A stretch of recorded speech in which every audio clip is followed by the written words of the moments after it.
গল্পটি শুরু হয় একটি দম্পতির গল্প দিয়ে যারা দুজনেই পর্যটক। এদের মধ্যে মেয়েটির নাম হায়দার, যে গ্রুপের সাথে অস্ট্রেলিয়া ভ্রমণে এসেছে, কিন্তু তারা বেশি সময় ঘুমিয়ে থাকার কারণে গ্রুপ তাদের ফেলে চলে যায়। এই সুযোগের সদ্ব্যবহার করে তারা সমুদ্রের তীরে চলে আসে যাতে তারা শার্কের সাথে একটি বিশেষ অভিজ্ঞতা লাভ করতে পারে। অর্থাৎ তাদের একটি খাঁচায় রেখে পানিতে নামিয়ে দেওয়া হবে যাতে তারা শার্ককে খুব কাছ থেকে দেখতে পারবে। তারা যে লোকটির কাছে যায় তার নাম টাকার, এবং সে এই শার্ক অভিজ্ঞতার নাম দিয়েছে টাকার এক্সপিরিয়েন্স। এখানে টাকার মানে টাকা না, ওই লোকটার নামই টাকা। টাকার তখন সেখানে ছিল না, তাই তারা একটি সঙ্গীর কাছে যায় যে বলে যে টাকার কিছুদিন বিশ্রাম নিতে চায়, তাই সে তাদের এই অভিজ্ঞতা দিতে নিয়ে যাবে না। কিন্তু এর মধ্যেই টাকার নিজেই এসে পড়ে। সে বেশ উৎসাহিত মনে হয়, বলে আমি কিভাবে তোমাদের নিয়ে যাব না, আমি নিশ্চিতভাবে তোমাদের এই অভিজ্ঞতা দিব। এরপর সে তাদের নৌকায় তুলে সমুদ্রে রওনা দেয়। ডাকাত তাদের বলে, ছোটবেলায় আমি এক শার্কের আক্রমণ থেকে বেঁচে গিয়েছিলাম, আমার শরীরে এখনো সেই চিহ্ন রয়েছে। এই বলে সে তার শরীরের দাগ দেখায়। সে বলে, সেই দিন থেকেই শার্কের প্রতি আমার একটা অদ্ভুত আকর্ষণ তৈরি হয়েছে। এটা শুনে হায়দার বলে, এই কাজ তোমার জন্য কতটা কঠিন হবে আমি বুঝতে পারি। শার্কের আক্রমণ থেকে বেঁচে যাওয়া নিশ্চয়ই ভয়ানক অভিজ্ঞতা ছিল।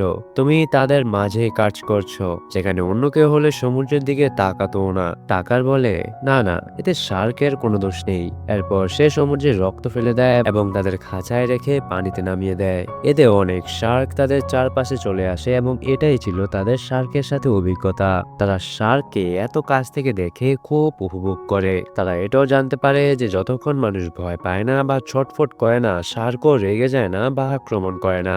তারা হাসি খুশি পানি থেকে বেরিয়ে আসে। টাকারকে ধন্যবাদ দিয়ে তারা চলে যাওয়ার প্রস্তুতি নেয়, কিন্তু তখনই টাকার তার আসল রূপ দেখায়। হঠাৎ করে সে হায়দারের বন্ধুর গলায় ছুরি মেরে তাকে আবার পানিতে ফেলে দেয়। এটা দেখে হায়দার চিৎকার করতে থাকে, সাহায্যের জন্য ডাকতে থাকে, কিন্তু সমুদ্রের মাঝখানে তাদের কণ্ঠস্বর শোনার মতো কেউ ছিল না।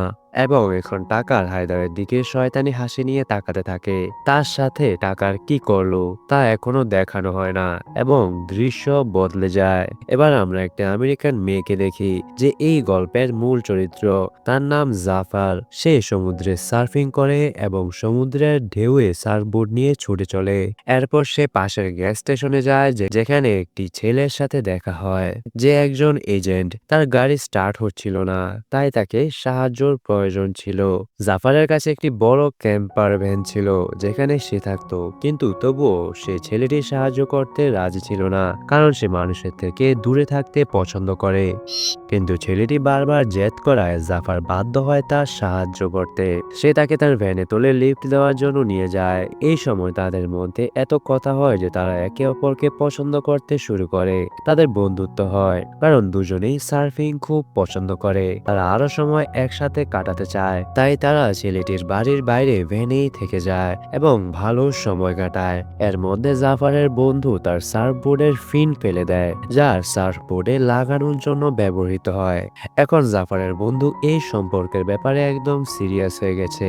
সে জাফারকে বলে, আমাদের একসাথে থাকা উচিত, কারণ আমার মনে হয় আমরা কোনো কারণে মিলেছি। কিন্তু জাফারের স্বভাব ছিল ভিন্ন। সে এক জায়গায় থেমে থাকতে চাইতো না। সে তার বন্ধুর বাড়ির ভিতরেও যায়নি। ছেলেটা একা খাবার তৈরি করতে বাড়ির ভিতরে যায় এবং যখন সে ফিরে আসে তখন জাফার মেয়ে নিয়ে চলে গেছে।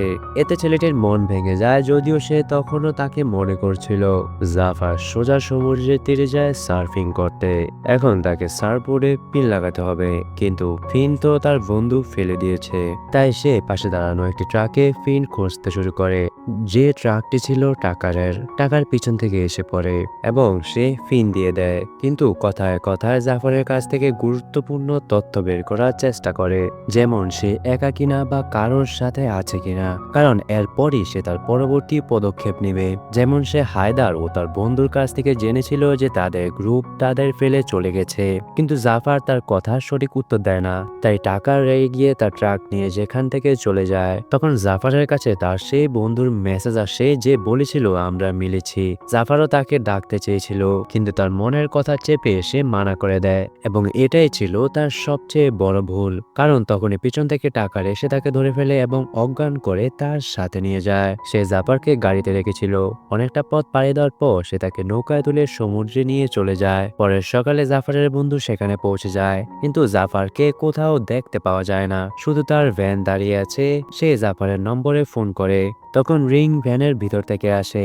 আসলে টাকার এখানেও চালাকি করেছিল, সে সার্ফবোর্ড কোথাও ফেলে দিয়েছে এবং ফোন ভ্যানের ভিতর রেখে দিয়েছিল, যাতে সবাই মনে করে জাফর ডুবে মারা গেছে।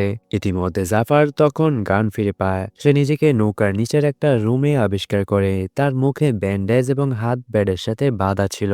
পাশের বেডে হায়দার বাঁধা ছিল। পরিস্থিতি না বুঝে জাফর জোরে চিৎকার করতে শুরু করে, কিন্তু সমুদ্রের মাঝখানে তার কথা শোনার কেউ ছিল না। হায়দার তাকে এটাই বোঝায়। হাতকড়া খোলার জন্য জাফর কিছু একটা খুঁজতে শুরু করে, যেমন হেয়ার পিন বা ধারালো কিছু, কিন্তু তাদের কাছে এমন কিছুই ছিল না। তখন জাফরের দৃষ্টির সামনে দেয়ালে পড়ে, যেখানে একটি মেয়ের নাম লেখা ছিল। এটা দেখে সে এক মুহূর্তের জন্য স্তব্ধ হয়ে যায়, কারণ সে বুঝতে পারে যে তাদের আগেও এখানে একটি মেয়েকে বেঁধে রাখা হয়েছিল, যে হাল ছেড়ে দিয়ে তার নাম দেয়ালে লিখেছিল যখন তার মনে হয়েছিল সে বাঁচতে পারবে না। জাফর মুক্ত হওয়ার জন্য সব চেষ্টা করে, কিন্তু হায়দার কিছুই করে না, শুধু শুয়ে থাকে, কারণ সে আগেই সব চেষ্টা করে হাল ছেড়ে দিয়েছে। এদিকে টাকার উপরে বসে মাছ ধরছিল। জাফর হায়দারকে জিজ্ঞাসা করে, তোমাকে কেউ খুঁজছে কি? হায়দার বলে, আমার সাথে একটি ছেলে ছিল, শুধু সেই আমাকে খুঁজতে পারত, কিন্তু এই নৌকায় তার সাথেও খারাপ কিছু হয়েছে। এটা শুনে জাফর বুঝে যায় যে টাকা তাকেও মেরে ফেলেছে। এরপর হায়দার জাফরকে জিজ্ঞাসা করে, তোমাকে কেউ খুঁজতে আসবে? জাফর বলে, আসতে পারতো, কিন্তু এখন আসবে না। কিন্তু তার বন্ধু তখনও তার কথা ভাবছিল। সে আবার সমুদ্রের তীরে যায়। তখন সে দেখে জাফরের ভ্যান কোথাও নিয়ে যাওয়া হচ্ছে। এটা দেখে তার অস্বস্তি বাড়ে। সে ভাবে, জাফরের এটা বাড়ি, এটা ছাড়া সে কোথায় থাকবে? তার চিন্তা বাড়তে থাকে। তাই সে সোজা পুলিশ স্টেশনে যায় এবং সেখান থেকে জাফরকে খুঁজতে শুরু করে। ইতিমধ্যে সারা রাত হাত পা ছুড়েও জাফর তখন মুক্ত হতে পারছিল না। তখন সে হাল ছেড়ে বসে পড়ল। তখন সে লক্ষ্য করে যে হায়দারের পরা কাপড়ে একটি তার আছে। সে তারটা দিয়ে হাত করা খোলার চেষ্টা করছিল। তখনই টাকার তাদের জন্য রুটি আর পানি নিয়ে আসে। রুমটি খুব গরম ছিল, তাই হায়দার তাড়াতাড়ি পানি পান করে, কিন্তু যেভাবে সে চাদর নিয়ে নিজেকে ঢেকে রেখেছিল তা দেখে টাকারের সন্দেহ হয়। কিন্তু চাদর তুলে দেখার আগে জাফর তার দৃষ্টি নিজের দিকে টানে, বলে, আমার খাবার দাও, আমার খুব খিদা পেয়েছে। সে তাড়াতাড়ি পানি পান করে। টাকার তাকে ভয় দেখিয়ে চলে যায়। তার চলে যাওয়ার পর জাফর আবার হাত করা খোলার চেষ্টা করে, কিন্তু তখনই তার চোখ বন্ধ হতে শুরু করে, কারণ টাকার পানিতে অজ্ঞান করার ওষুধ মিশিয়েছিল। তারা মুক্ত হওয়ার আগেই তারা দুজনেই অজ্ঞান হয়ে যায়। জাফর যখন জ্ঞান ফিরে পায়, তখন সে নিজেকে উপরের ডেকে দেখতে পায়, যেখানে তাকে চেয়ারে বাঁধা হয়েছে। সামনে হায়দারকে স্ট্র্যাপ দিয়ে বাঁধা হয়েছে, অর্থাৎ বেল্ট দিয়ে ঝুলানোর জন্য। টাকার সামনে ক্যামেরা সেট করে রেখেছিল সবকিছু রেকর্ড করার জন্য। সে এটাকে শুট বলছিল। সে হায়দারের চুল কেটে ফেলে এবং তার সাথে উল্টোপাল্টা কথা বলতে থাকে, বলে, ঈশ্বর উপরে নয়, নিচে পানির মধ্যে, অর্থাৎ সে শার্ককে ঈশ্বর বলছিল। সে আরো বলে, শার্করা খারাপ নয়, মানুষই খারাপ, তারাই তাদের মারে। এরপর সে পানিতে রক্ত ফেলে দেয় যাতে শার্করা চলে আসে। তারপর রশি দিয়ে হায়দারকে পানিতে নামিয়ে দেয়। রক্তের কারণে হায়দারের ছটফটানির কারণে শার্করা রেগে যায় এবং তার উপর ভয়ানকভাবে আক্রমণ করে। তার শরীর চিরে ফেলে এবং উপরের অংশ নিচে থেকে আলাদা করে ফেলে। এতে হায়দারের ভয়ানক মৃত্যু হয় এবং টাকার এটি তার ক্যামেরায় রেকর্ড করে। কিন্তু এই দৃশ্য নিজের চোখে দেখে জাফর ভয়ে কেঁপে ওঠে। সে কাঁদতে কাঁদতে দেয়ালে তার নাম এবং হায়দারের নাম লিখে। তখন সে লক্ষ্য করে যে এখানে শুধু এক বা দুইজন মেয়ের নাম নয়, অনেক মেয়ের নাম লেখা আছে, যেগুলো পেন দিয়ে ঢেকে দেওয়া হয়েছে। তার মানে টাকা শুধু পাগলই নয়, সে একটা সিরিয়াল কিলারও। সে অনেক পর্যটক মেয়ের শিকার করে নির্মমভাবে হত্যা করেছে। তার প্রমাণ ছিল উপরে রাখা অনেকগুলো টেপ, যেগুলোতে ওই মেয়েদের মৃত্যু রেকর্ড করা ছিল এবং প্রতিটি টেপে মেয়েদের চুল লাগানো ছিল। এর মধ্যে হায়দারের নতুন টেপ যোগ হয় এবং পরবর্তী ছিল জাফর। সমুদ্রে আমরা হায়দারের শরীরের বাকি অংশ ভাসতে দেখি, যা খুব বেদনাদায়ক দৃশ্য ছিল। জাফরের বন্ধু সার্ফিং করার পর তখনও সমুদ্র তীরে ঘুরছিল। সেখানে সে জাফরের সার্ফবোর্ড খুঁজে পায়, যা তার উদ্বেগ আরো বাড়িয়ে দেয়। সেভাবে তার সব জিনিসই এখানে আছে। তাহলে জাফর কোথায়? রাতে টাকার আবার নিচে আসে জাফরের জন্য পানি এবং রুটি নিয়ে, কিন্তু জাফরের অনেক রাগ উঠেছিল। তাই সে পা দিয়ে ট্রে ফেলে দেয় এবং তার মুখের ওপর বলে, তুমি নিজেকে শার্ক মনে করো তাই না? কিন্তু তুমি শার্ক নও, তুমি একটা পোকা, শুধু একটা পাগল পোকার মতো তুমি। এটা শুনে টাকা রেগে চলে যায়। জাফর সেখানে পড়ে থাকা বালতি ভাঙে এবং এর সাহায্যে একটি ধারালো অস্ত্র তৈরি করে, কারণ সে জানতো টাকার আবার আসবে। টাকার তাকে অজ্ঞান করার করার জন্য ইনজেকশন দিতে আসে। সে কাছে আসতে জাফর এই ধারালো অস্ত্র দিয়ে তার গলায় ঢুকিয়ে দেয় যাতে সে পিছনে পড়ে যায়। জাফর তাড়াতাড়ি চাবি নিয়ে নিজেকে খুলে ফেলে এবং সেখান থেকে পালাতে শুরু করে, কিন্তু ততক্ষণে টাকার তার পায়ে ইনজেকশন দিতে সক্ষম হয়। জাফর উপরে এসে রেডিওর মাধ্যমে সাহায্য চায় কিন্তু কোনো উত্তর পায় না। তখন সে সামনে একটি নৌকা দেখতে পায়। সে জোরে জোরে চিৎকার করতে থাকে যাতে তাদের দৃষ্টি এদিকে আসে, কিন্তু সেই নৌকায় পার্টি চলছিল তাই তার কণ্ঠস্বর সেখানে পৌঁছানো কঠিন ছিল। এই সময় টাকা আরো উপরে চলে আসে। তাকে দেখে জাফর তার ক্যামেরা তুলে নেয়। ক্যামেরা নিয়ে টাকার বেশ বিচলিত ছিল, তাই জাফর সেটা পানিতে ফেলে দেয় এবং নিজেও পানিতে ঝাঁপ দেয় এই আশায় যে সে সামনের নৌকায় পৌঁছাতে পারবে, কিন্তু মাঝপথে সে অজ্ঞান হয়ে যায়। তখন টাকার তাকে আবার ধরে নিয়ে নৌকায় ফিরিয়ে আনে এবং বেঁধে ফেলে। এখন যেহেতু তার কাছে ক্যামেরা ছিল না তাই জাফরকে রেকর্ড করতে পারবে না, আর যদি তার মৃত্যুর রেকর্ড না থাকে তাহলে তাকে মারবেও না। এ কারণে জাফর এই পরিকল্পনা করছিল।